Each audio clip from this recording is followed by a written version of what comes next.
Hello friends, this is Kabil. Welcome to Sozhamarket. Last 1 week video upload பண்ண முடியல. இனிமே கண்டினியூவா வீடியோ அப்லோட் பண்ணுவோம். சரி ஓகே, மார்க்கெட் அப்டேட் பார்த்துடலாம். லாஸ்ட் ட்ரேடிங் செஷனில் நிஃப்டி 0.54 பாயிண்ட்ஸ் வந்துட்டு மைனஸில் க்ளோஸ் ஆகிருக்கு.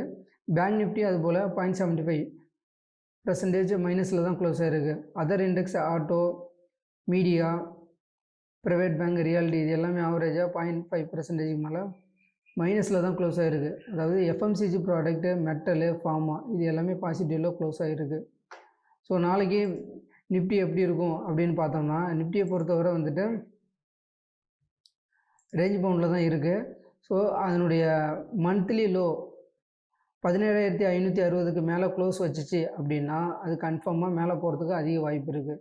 லாஸ்ட் செஷனில் US market tau Jones 100, US 100, Nasdaq 100 இது எல்லாமே வந்துட்டு அந்த டே எண்டுடைய லோவில் தான் முடிஞ்சிருக்கு. ஸோ ஓகேங்களா. ஸோ இந்தியாவில் மட்டும் இல்லை, ஆல் ஓவர் வேர்ல்டில் இன்ஃப்ளேஷன் அதிகமாக இருக்கிறதால மார்க்கெட் வந்துட்டு நெகட்டிவ் ட்ரெண்டில் தான் போயிட்டுருக்கு. இன்டர்நேஷ்னல் லெவலில் ஸ்டாக் மார்க்கெட் நாஸ்டாக் பொறுத்தவரை லாஸ்ட் ட்ரேடிங் செஷனில் -2% மைனஸில் தான் க்ளோஸ் ஆகிருக்கு. யூரோப்பியன் மார்க்கெட் பாசிட்டிவில் க்ளோஸ் ஆகிருக்கு, அதாவது April 14 பொறுத்தவரை. ஏஷியன் மார்க்கெட்டை பொறுத்தவரை மோஸ்ட்லி மைனஸ், அதாவது ரேஞ்ச் பவுண்டு அந்த ரேஞ்சில் தான் க்ளோஸ் ஆகிருக்கு. ஓகேவா. ஸோ தொடர்ந்து எஃப்ஐஐ கண்டினியூவாக மீண்டும் வந்துட்டு நெகட்டிவ், அதாவது செல் பண்ணிக்கிட்டு தான் இருக்காங்க. ஸோ அதுக்கு சப்போர்ட்டாக லாஸ்ட் 2 ட்ரேடிங் செஷனில் டிஐ வந்துட்டு பை பண்ணிகிட்ருக்காங்க.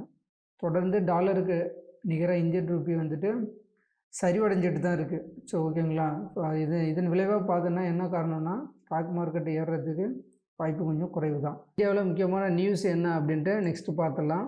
ஸோ இந்தியாவுடைய ஃபாரெக்ஸ் ரிசர்வ் கடந்த 5th வீக்காக வந்து தொடர்ந்து மைனஸில் இருக்குது. ஸோ இது வந்து நல்ல ஒரு ஆப்பர்ச்சுனிட்டி எங்கே ட்ரேட் பண்ணுறதுக்குன்னா, அதாவது ஃபாரெக்ஸ் ஆர் கரன்சியில். ஓகேங்களா. ஸோ அந்நிய செலாவணி தொடர்ந்து குறைஞ்சிக்கிட்டே வருதுன்னா அதில் வாலட்டைல் அதிகமாக இருக்கும். இப்போ ஃபார் எக்ஸாம்பிள் பார்த்தீங்கன்னா, இலங்கையில் மிகப்பெரிய பிரச்சனை போயிட்டுருக்கா.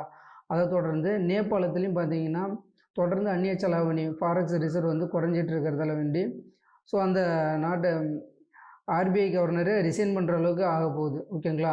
ஸோ அந்தளவுக்கு ரொம்ப முக்கியம் ரிசர்வ் பண்ணுறது என்னென்னா அந்நிய செலாவணி. ஓகே, அதை நோட் பண்ணி வச்சுக்கோங்க.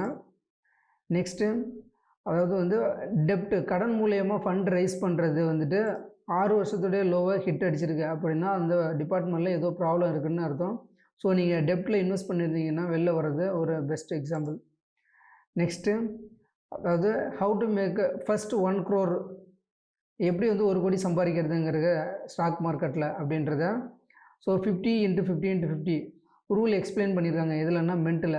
ஸோ நீங்கள் வந்துட்டு டிஸ்கிரிப்ஷனில் கொடுக்குறேன், அது எப்படி நீங்கள் வந்துட்டு இந்த ரூல்ஸ் ஒர்க் ஆகுது அப்படின்னு சொல்லிவிட்டு நீங்கள் செக் பண்ணிக்கோங்க. ஓகேங்களா. அடுத்து கிரிப்டோ கரன்சி பேமெண்ட் வந்துட்டு பேன் பண்ணியிருக்காங்க. எப்படி அப்படின்னா, யூபிஐ மூலயமா வந்துட்டு பேமெண்ட் பே பண்ணுறதுல நிறையா பிரச்சனை போயிட்டுருக்கிறதால ஸோ அதை வந்துட்டு பிளாக் பண்ணி வச்சுருக்காங்க இந்தியாவை பொறுத்தவரை. அதுக்கு வந்துட்டு ப்ராப்ளத்தை ஃபைண்ட் அவுட் பண்ணுறதுக்கு NPCI, அதாவது national payment corporation of India try பண்ணிகிட்ருக்காங்க. ஓகேங்களா. நெக்ஸ்ட்டு இந்த வாரம் மட்டும் இல்லை, அடுத்த வாரத்துலேயும் இன்ஃப்ளேஷன், வாரு, ஸோ இந்த மாதிரி பிரச்சனை அதிகமாக போயிட்டுருக்கு. இதை பற்றி தான் அடுத்த வாரம் பேசு பொருளாக இருக்க அதிக வாய்ப்பு இருக்குது. ஸோ யூஎஸுடைய த்ரெஷரி ஹோல்டு, அதாவது யூஎஸுடைய த்ரெஷரி ஹோல்டு ஹிட்டு 2.8%, ஹையஸ்ட் இதுவரையில் இல்லாத அளவுக்கு அதிகமாக ஆகிருக்கு. அதை பார்த்துக்கோங்க. டாலர் இண்டெக்ஸ் ஆல்ரெடி 100 மார்க்கை ஹிட் அடிச்சிச்சு.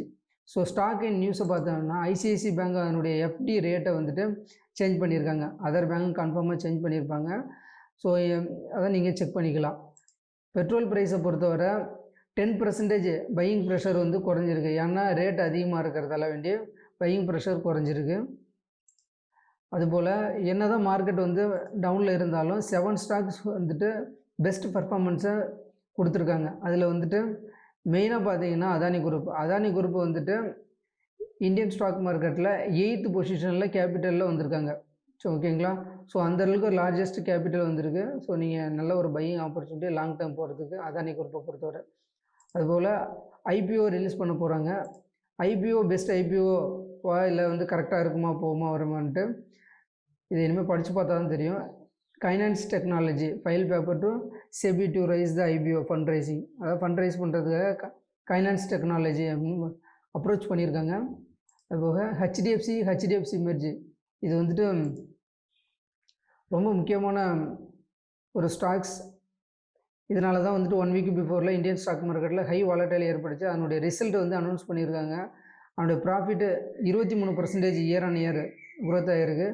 அமௌண்ட்டில் பார்த்தீங்கன்னா 10,055 crores. ஸோ நல்ல ப்ராஃபிட் இருக்குது, நல்ல கம்பெனி. ஹெச்டிஎஃப்சி பேங்க் ரெண்டுமே மெர்ஜ் பண்ண போகிறாங்க.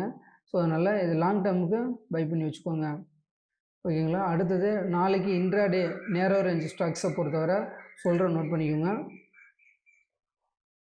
So TechM, Grasim, Balaji, Voltas Cipla, SBIN, Ramco cement. இதில் முக்கியமான பார்த்தீங்கன்னா ஐசிஐசிஐ ஜிஐ பார்த்துக்கோங்க. இதில் அதனுடைய லோவை கட் பண்ணிட்டு மேலே ரீட்ரேஸ்மெண்ட் எடுக்கும்.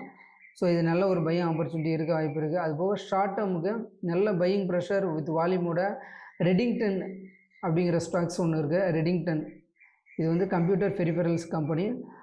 அது நல்ல அவுட்புட் தான். ப்ரோஸ் அண்ட் கான்செப்டை பொறுத்தவரை பாருங்கள், company is almost dept free. கடன் இல்லைனாலே மோஸ்ட்லி அது வந்து ஒரு பர்ஃபெக்ட் பையிங் ப்ரெஷர் இருக்குது. பட் சார்ட்டை பார்த்துட்டேன், பட் நீங்கள் செக் பண்ணிக்கோங்க உங்கள் சைடில். ஒரு நல்ல பையிங் ப்ரெஷர் 1 வீக்குள்ளே ஒரு நல்ல ப்ராஃபிட் தர அதிக வாய்ப்பு இருக்குது. நெக்ஸ்ட்டு இன்டர்நேஷ்னல் ஸ்டாக் மார்க்கெட்டை பற்றி பார்த்துடலாம். ஸ்ரீலங்கா ஸ்டாக் எக்ஸ்சேஞ்சு ஹால்ட் பண்ணிட்டாங்க. ஸோ என்னென்னா எக்கனாமிக் கிரைசிஸ் அதிகமாக போயிட்டு இருக்கிறதால வந்துட்டு டெம்பரவரியாக ஹால்ட் பண்ணியிருக்காங்க. ஸோ அந்நிய செலவணின்னு சொன்னோம்ல, அந்த அந்நிய செலவணி வந்துட்டு அவங்கள்ட்ட இல்லைனால ஸோ நிறைய ப்ராப்ளம் ஃபேஸ் பண்ண வேண்டியது இருக்குது. இதனால் ஐஎம்எஃப் தான் அப்ரோச் பண்ணியிருக்காங்க. ஸோ வெயிட் பண்ணி தான் பார்க்கணும் அந்த ஸ்டாக் மார்க்கெட் எப்படி போகுது வருது அப்படின்ட்டு. அடுத்தது வால் ஸ்ட்ரீட்னால் வந்துட்டு நாஸ்டாக்கில் முக்கியமான இன்வெஸ்டர், அதாவது ஹை நெட்வொர்த் இன்வெஸ்டர் எல்லாமே அதனுடைய இன்வெஸ்டிங் ஸ்ட்ராட்டஜியை சேஞ்ச் பண்ணியிருக்காங்க. ஸோ என்னென்னா டிஃபென்சிவ் ஸ்டாக்ஸு, இப்போ இந்தியாவை பொறுத்தவரை டிஃபென்சிவ் ஸ்டாக்ஸ்னு பார்த்தீங்கன்னா நிஃப்டி 50ல் ப்ளூ சிப் ஸ்டாக்ஸ் அந்த மாதிரி டர்ன் ஆகிருக்காங்க. காரணம் என்னென்னு பார்த்தீங்கன்னா வேர்ல்டு லெவலில் இன்ஃப்ளேஷன் அதிகமாக இருக்கிறதால ஸோ ரொம்ப ஸ்டாக்ஸ் பர்ஃபார்மன்ஸ் பண்ணுமா இல்லைன்னு தெரியல. ஸோ அதனால் இன்வெஸ்ட்மெண்ட் ஸ்ட்ராட்டஜியை சேஞ்ச் பண்ணியிருக்காங்க. ஸோ நீங்களும் சேஞ்ச் பண்ணுறதுக்கு ட்ரை பண்ணுங்கள். அதுபோக யூஎஸோடைய டாலர் வந்துட்டு 20 இயர்ஸோடைய ஹையை வந்துட்டு பிக் பண்ணியிருக்கு. தட் மீன்ஸ் என்ன அர்த்தம்னா ஜப்பானோடைய எண் அது அந்த அளவுக்கு வந்துட்டு லோவாகிடுச்சு அப்படின்னா டாலர் அந்த இடத்துல டாமினேட் பண்ணியிருக்கு. ஜப்பானுடைய எண் வந்துட்டு ரொம்ப குறைஞ்சிருக்கு 20 வருஷத்தில் இல்லை, அதாவது 2 decade. Okay, Russia Ukraine crisis war வந்துட்டு 50 டேஸாக கிராஸ் பண்ணியிருக்கு. ஸோ அந்த ப்ராப்ளம் முடிகிற மாதிரி தெரியல. இதனால் ரஷ்யா உக்ரைனில் 5 மில்லியன் பீப்புள் வந்துட்டு அந்த நாட்டை விட்டு வெளியேறியிருக்காங்க, ஓகேங்களா. ஸோ இந்த சேனலை சப்ஸ்கிரைப் பண்ணிக்கோங்க. இந்த வீடியோ பிடிச்சிருந்தால் லைக், கமெண்ட் அண்ட் ஷேர் பண்ணுங்கள். ஸோ கீழே social media link Twitter, Facebook, Instagram இதெல்லாம் கொடுத்துருக்கேன். ஸோ நீங்கள் கனெக்ட் பண்ணிக்கோங்க, ஜாயின் பண்ணிக்கோங்க. That's it. Have a good day.